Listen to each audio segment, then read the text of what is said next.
Hey everybody, welcome back to another episode. Today we're going to do a home alignment on my 2006 Nissan Altima. As you guys might have known, I recently replaced my inner and outer tie rods, so this vehicle does need to get aligned. Now, I can't stress this enough, this is only a temporary fix, and you should always take your vehicle to a professional to get it perfectly aligned with a computer. Now, this video is going to be helpful to the people that are in a budget and that just need their vehicle to go straight for the meantime until they can get to a professional to get it aligned. These are some of the items and tools that you're going to be needing to do an alignment on your front end. Obviously, you're going to need a jack and jack stands to support your vehicle. You're also going to need a tape measurement along with some yarn. You're also going to need a container or several household items to support the yarn. And I'll show you guys why you guys need that in a moment. And then lastly, you're going to need an adjustable wrench to adjust your alignment in the front of the vehicle.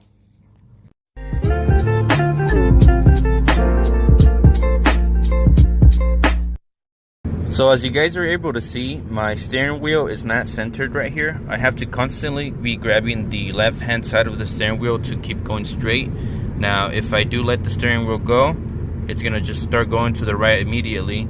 So it's pretty bad. So this is going to be my setup to do the alignment at home. As you guys can see, I have two different containers with the string going across from the rear to the front. Now, the reason that we're doing this is because we're going to take measurements from the rear of the tire right here and on the front of the rear of the tire. And we're going to get the same measurements from both sides.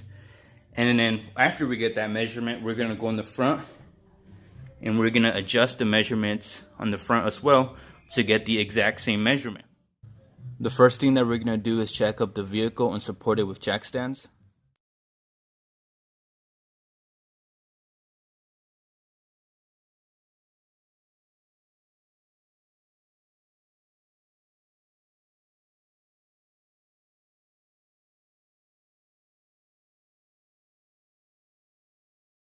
Now that we have the vehicle supported by jack stands, we're going to go ahead and turn the steering wheel from left to right to remove any play. Next, what you need to do is center your steering wheel. As you guys can see, my steering wheel is not centered, so make sure to leave it like that. Once your steering wheel is centered like this, you want to make sure that you don't pull on the rim or the tire because this will throw off the steering wheel. Now that the steering wheel is centered and our vehicle is supported, we're going to go ahead and start taking our measurements. We're going to start in the rear and we're going to move our way to the front. You want to make sure that your yarn is centered to the middle of the wheel right here. You don't want it to be at an angle because that will mess with the adjustment. So make sure that it's perfectly in the middle like so.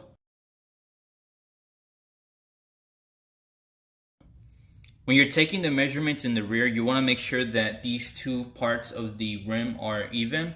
So the front end and the rear end of the rim need to be the exact measurement. If for whatever reason one of them is off, just adjust the container holding the string and make them perfectly even.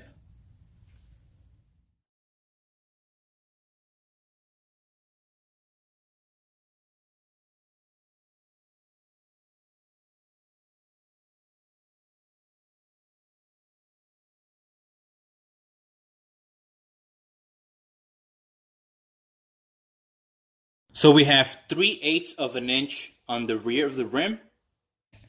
And we have 3/8 of an inch on the front of the rear rim as well.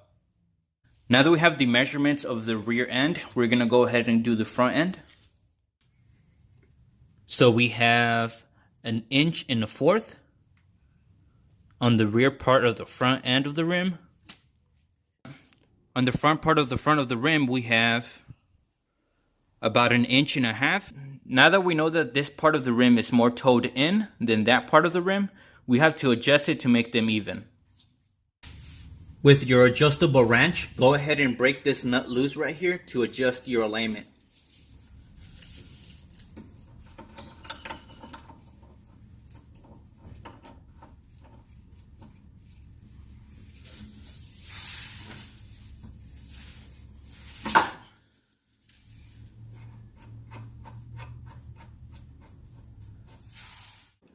To adjust our toe in on this vehicle, we're going to be turning the inner tie rod counterclockwise.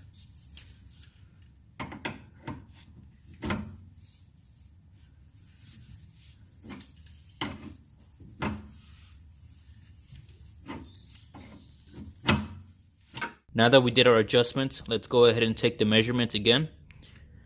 So right here we have 1 3/8, and on this side we have 1 3/8 as well. Now that we have the same measurements, we're gonna go ahead and adjust the toe in. The reason we're doing that is because you can't have the wheel perfectly centered. It needs to be toed in about 1/16 more. We did some more adjustments, and we have 5/16 on this side, so that is 1/16 toed in. Now that you did the passenger side, make sure that you do the driver's side. Now, like I said before in the beginning of the video, this is not a 100% accurate alignment. You do need to go get this aligned correctly at a alignment shop. But if you're in a tight spot, this is a great way to do it yourself. Alright guys, so we finished putting everything back together. We're driving down this road right here, and the car is driving much better. If I let go of the steering wheel, it doesn't go immediately to the right. Now, like I said, this isn't a perfect solution, but if you just need your vehicle to go down straight for the meantime, this is a great way to do it. If you guys did like this video, make sure to give me a thumbs up, and I'll catch you guys in the next one. Peace out.